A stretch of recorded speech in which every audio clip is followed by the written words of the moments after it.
President Biden has asked Congress to pass legislation to give financial regulators broad new power to hold executives of failed banks responsible. The proposal comes after the failure of Silicon Valley Bank and Signature Bank last week. Fox's Caroline Shively has more. President Biden headed to Capitol Hill for a St. Patrick's Day event on Friday as he called on Congress to go after executives whose mismanagement led to failing banks by imposing civil penalties, clawing back compensation, and banning them from ever working in the industry again.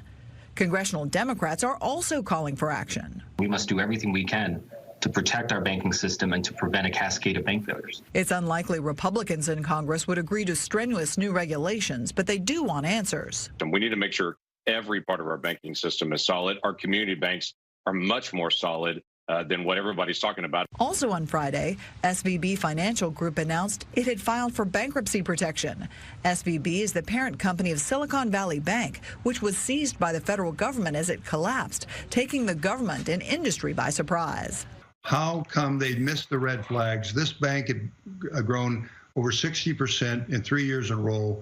There was this enormous ballooning. Silicon Valley is one of 4 lending institutions to face calamity over the last week here in the U.S. and in Europe. Countries are going to have problems, so it's going to be a rough patch ahead. All of this makes it less likely the Federal Reserve will hike interest rates, but we won't know until the Fed meets next week.